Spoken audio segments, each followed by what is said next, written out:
Entendi. E, por exemplo, existe um lugar no plano espiritual para aquelas pessoas que não acreditam em nada? Por exemplo, a gente recebeu aqui um ateu, o Jason. Para ele, não existe mundo espiritual. Talvez você já deve ter conhecido algumas pessoas assim. No caso de ateu, cético, ou cínico, enfim, para onde que vão as almas dessas pessoas que não acreditam em Eu nada? primeiro quero dar um beijo para um ateu que está lá em casa já há 5 anos, né? Que é o Felipe, é filósofo, e aí ele entrou de cara e falou assim: pai, eu não acredito em nada disso aqui. É, a fulana quer vir, que é a minha esposa, né? E eu vou ficar aqui observando. É, de repente estava lá incorporado, né, no Exu, e a gente brinca que eu converti ele do ateísmo, né? A ideia de céu e de inferno que a Kimbanda tem, né, da vida da pós-vida, é a reencarnação. Essa pessoa, esse ateu que não acredita em nada, ele ainda está num processo evolutivo, ele ainda está evoluindo, ou ele já evoluiu tanto que chegou num ápice que eu ainda não cheguei. Então, acredito que ele ainda volta. Não vai nem para o céu nem para o inferno, porque também pode ser uma fase na vida dele, por ser jovem, por ser rebelde. Talvez a gente encontrar ele daqui a 10 anos, ele não seja mais ateu. É um trauma por ter pedido algo e não ter se realizado. Né? Para mim, ele vai fazer parte de um círculo de reencarnação. Ele vai morrer e voltar até aprender o que a gente tem que aprender. Ele pode estar numa encarnação que ele evoluiu mais, que o espírito dele esteja maior que o meu, por isso ele não acredita em nada, ou ele pode estar lá atrás, ainda na necessidade de passar por uma emergência, para realmente gritar Ave Maria, meu Deus, sabe? E aí as coisas começarem a acontecer. Achei interessantíssimo isso que você falou. Tem um filósofo que é muito conhecido aqui no Brasil, que é o professor Leandro Carnal.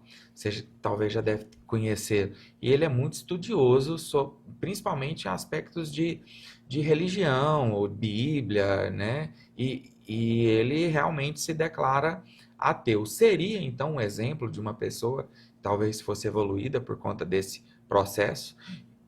Tendo em vista que ele tem também uma percepção sobre outras pessoas que creem que não tem tanto, por exemplo, eu vejo ele em alguns posicionamentos que ele não tem preconceitos, uma inclusão muito grande. Seria um exemplo de uma pessoa evoluída, no caso? Eu acredito que sim, acredito que às vezes ele já está lá na frente, porque o ateísmo ele é complexo. O cara, para se tornar ateu, ele deve ter tentado de tudo e não se encaixado em nada, ou ele pode ser um extremo preguiçoso, né? O copo levanta ali do lado dele, ele fala assim: ah, você foi magnetismo? Não vai atrás da busca. Então, temos as duas extremidades ali. Mas a religião se torna importante na vida da pessoa. Acreditar em algo controla as pessoas. Você acredita que o que a pessoa acredita é realidade para ela? A realidade dela molda o mundo dela de acordo com a crença específica? Molda, se você acreditar que você vai conquistar algo, você conquista aquilo ali, né? Molda sim. Mas eu digo assim, que acreditar em deuses, Deus, seja o que for, mantenha a sociedade sob o controle. Limita os nossos desejos, impede crimes, faz com que tenhamos bons convívios uns com os outros.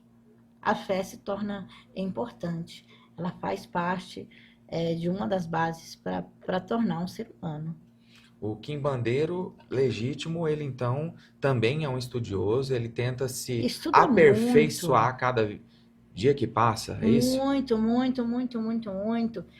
Dentro da Quimbanda Luciferiana, você tem que entender a genealogia, a origem das energias, porque na origem das energias você já vai ter acesso a energias que vão te ajudar. Você precisa entender a função política e ecológica da religião que você está ali dentro. Falou em magia, você já viu que falou em magia, todas as vertentes já trazem consigo a importância da ecologia, de respeitar o meio em que vivemos, você tem que entender as 7 linhas de Quimbanda, os seus aspectos, você tem que entender quem são aqueles espíritos, como que você vai distinguir um Exu de um Egum, se ambos são Eguns, né?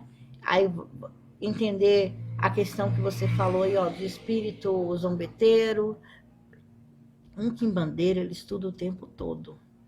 Entendi. Deixando um abraço para a turma que está aí no chat aí, mandando um abraço para nós, mandando um boa noite, mandando um axé. O Rarufi falando aqui um assunto bem interessante, parabéns pelo programa.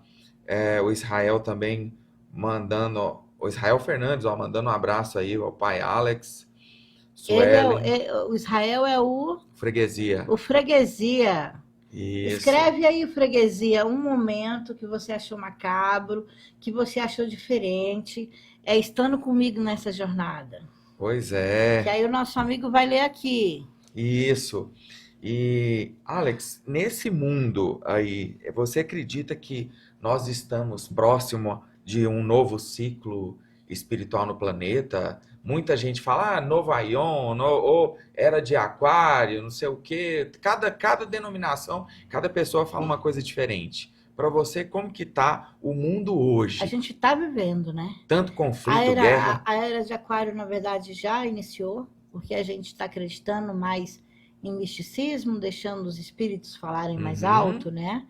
E a gente está vivendo essa metamorfose ambulante.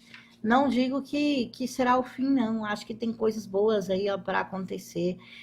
Eu tive chance de viver, de estar dentro do Laroyer pela primeira vez, 30 terreiros em um único trabalho dentro do cemitério, gritando por igualdade, para com que os terreiros também tenham a chance de fazer seus ritos fúnebres ali dentro, né? Porque é muito comum no dia de finado você encontrar ali um pastor entregando uma passagem falando da visão cristã sobre o pós-morte, mas se eu nunca vi um babalorixá, um bandista, um quimbandeiro, e sendo que o espiritismo é nosso, acho que a leitura da pós-morte é nossa.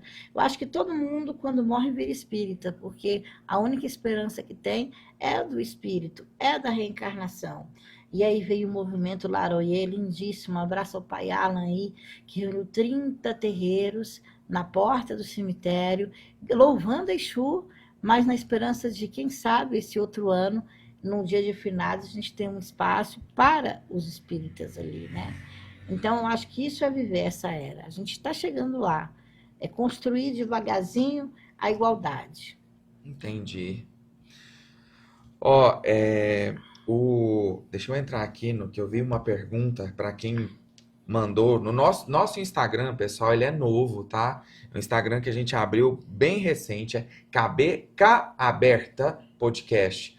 Siga lá, dê essa força para nós, esteja mesmo em contato, a gente está numa proposta que ela é ousada. Você que está aqui agora ao vivo também, se inscreva aí no canal, aproveita para depois da live entrar lá no Instagram, dar aquela força para a gente, compartilha. Essa jornada pela fé, muita gente acha que é um tiro no pé, mas eu acho louvável a gente ter contato com uma multiplicidade de pessoas para a gente entender mais a jornada.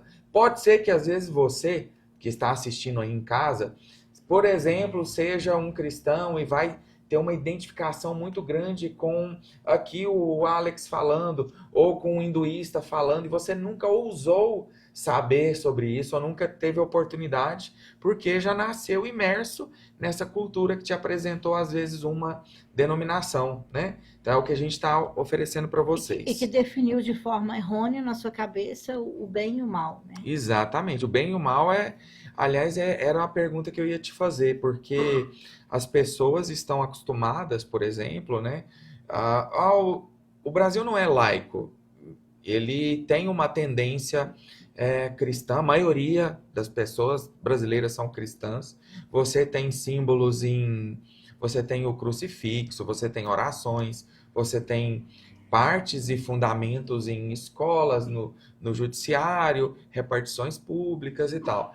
E eu sei que com certeza poderia ter, às vezes, alguém que está no carro, num sinaleiro, ou alguém te dá um folheto ali, Deus seja louvado, ou então falando